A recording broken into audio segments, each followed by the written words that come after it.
സ്വയം വരുത്തിവെച്ച സാമ്പത്തിക പ്രതിസന്ധിക്കിടെ കേന്ദ്ര സർക്കാരിനെ പഴിചാരി മുഖ്യമന്ത്രി പിണറായി വിജയനും മന്ത്രിമാരും ഡൽഹിയിൽ. കേന്ദ്ര സർക്കാർ കേരളത്തെ സാമ്പത്തികമായി ബുദ്ധിമുട്ടിക്കുന്നുവെന്ന് ആരോപിച്ച് മുഖ്യമന്ത്രിയും മന്ത്രിമാരും എംഎൽഎമാരും അടക്കമുള്ളവർ ഡൽഹിയിലെ ജന്തർ മന്ദിറിൽ പ്രതിഷേധിക്കും. അതേസമയം കേരളത്തിന്റെ പ്രതിഷേധം രാഷ്ട്രീയ പ്രേരിതമാണെന്ന കണക്കുകൾ നിരത്തി കേന്ദ്രം വ്യക്തമാക്കുകയും ചെയ്തു. എസ് നന്ദഗോപൻ ചേരുന്നുണ്ട് ഡൽഹിയിൽ നിന്നും. നന്ദൻ, നമുക്കറിയാം ഇതൊരു രാഷ്ട്രീയ നാടകം തന്നെയാണ് ഇന്ന് സംസ്ഥാനത്തെ മുഖ്യമന്ത്രി പിണറായി വിജയനും സംഘവും നടത്തുന്നത്. ഒപ്പം ഈ പ്രതിഷേധം തന്നെ ജനങ്ങളുടെ ചോദ്യങ്ങളിൽ നിന്നൊക്കെയുള്ള ഒരു ഒളിച്ചോട്ടം തന്നെയല്ലേ?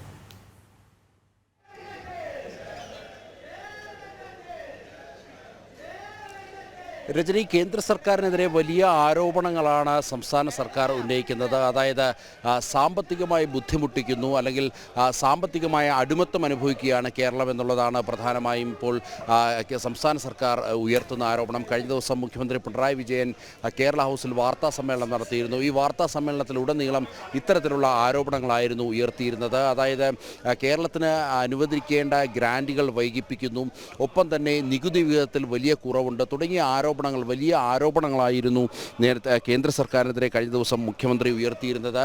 ഈ ആരോപണങ്ങൾ അതൊരു പ്രതിഷേധ രൂപത്തിലേക്ക് പോകേണ്ടതിൻ്റെ അനിവാര്യത ഇന്നലെ കഴിഞ്ഞ ദിവസം മുഖ്യമന്ത്രി ചൂണ്ടിക്കാട്ടിയിരുന്നു. അതായത് ഇത്തരമൊരു സാഹചര്യത്തിൽ പ്രതിഷേധിക്കുകയല്ലാതെ കേരളത്തിന് മുന്നിൽ മറ്റ് നിവൃത്തിയില്ല എന്നുള്ള കാര്യമാണ് മുഖ്യമന്ത്രി വ്യക്തമാക്കിയത്. അതേസമയം ഇന്നിപ്പോൾ ഈ ഒരു പ്രതിഷേധത്തിന് ഭരണപക്ഷ എം എൽ എമാർ മുഴുവൻ ഡൽഹിയിൽ എത്തിയിട്ടുണ്ട്. ഒപ്പം തന്നെ മുന്നണി നേതാക്കൾ എത്തിയിട്ടുണ്ട്. കേരളത്തിൽ നിന്നും കോൺഗ്രസ് ഈ ഒരു സമരത്തിൽ പങ്കെടുക്കാത്തതിനെതിരെ കടുത്ത വിമർശനമാണ് കഴിഞ്ഞ ദിവസം മുഖ്യമന്ത്രി ഉയർത്തിയിരുന്നത്. കഴിഞ്ഞ ദിവസം കർണാടകയുടെ പ്രതിഷേധം, സമാനമായ രീതിയിലുള്ള പ്രതിഷേധം ഇതേ വേദിയിൽ തന്നെ ഉണ്ടായിരുന്നു. അതിനുശേഷം ഇന്നിപ്പോൾ കേരളം പ്രതിഷേധിക്കാൻ എത്തുമ്പോൾ കോൺഗ്രസ് അതിൽ നിന്നും വിട്ടുനിൽക്കുന്നത് വലിയ പ്രതിഷേധമാണ്. അല്ലെങ്കിൽ ഈ വിഷയം, ഈ കേന്ദ്രത്തിനെതിരെയുള്ള പ്രതിഷേധം ആദ്യം സൂചിപ്പിച്ചത് പ്രതിപക്ഷ നേതാവിനോടും ഉപനേതാവിനോടുമായിരുന്നു. എന്നാൽ അവർ ഇതിനോട് സഹകരിക്കാൻ തയ്യാറായില്ല എന്നുള്ള വിമർശനമാണ് മുഖ്യമന്ത്രി ഉയർത്തുന്നത്. അതേസമയം കർണാടകത്തിൽ നിന്നുള്ള കോൺഗ്രസ് നേതാക്കൾ ഇതിനോട് ആഭിമുഖ്യം പ്രഖ്യാപിച്ചുകൊണ്ട് രംഗത്ത് വരുന്ന സാഹചര്യമുണ്ട്. ഏതായാലും ഇന്നിപ്പോൾ നടക്കുന്ന ഈ പ്രതിഷേധത്തിൽ ആം ആദ്മി പാർട്ടിയുടെ 2 മുഖ്യമന്ത്രിമാർ, അരവിന്ദ് കെജ്രിവാളും പഞ്ചാബ് മുഖ്യമന്ത്രിയും ഇതിൽ പങ്കെടുക്കുന്നു എന്നുള്ള കാര്യമാണ് അറിയാൻ കഴിയുന്നത്.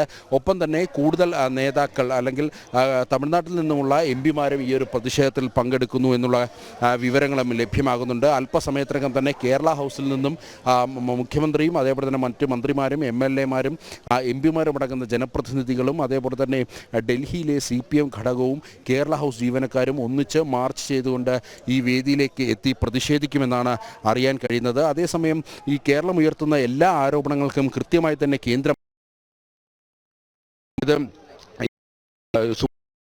വന്നപ്പോൾ അവിടെ കേന്ദ്രം അറ്റോർണി ജനറൽ വഴി കേന്ദ്രത്തിൻ്റെ നിലപാട് വളരെ വ്യക്തമാക്കിയിരുന്നു. അതായത് ധനകാര്യ കമ്മീഷൻ നിർദ്ദേശപ്രകാരം 2020 മുതൽ 24 ജനുവരി വരെ നികുതി വിഹിതമായി വലിയ തുക കേരളത്തിന് അനുവദിച്ചിട്ടുണ്ട്. ഇതിൽ 2020-21 സാമ്പത്തിക വർഷം 11,560.40 കോടിയും അതേപോലെ തന്നെ 21-22 1,720 കോടി രൂപയും അതേപോലെ തന്നെ 22-23 18,260 കോടി രൂപയും അതേപോലെ തന്നെ ജനുവരി വരെ 15,781 കോടി രൂപയും നൽകിയിട്ടുണ്ട് എന്നുള്ള കാര്യം കേന്ദ്രം സുപ്രീം കോടതിയിൽ വ്യക്തമാക്കിയിരുന്നു. മറ്റ് ഒരു സംസ്ഥാനങ്ങൾക്കുമില്ലാത്ത തരത്തിലുള്ള പരാതിയാണ് കേരളത്തിൻ്റേത്.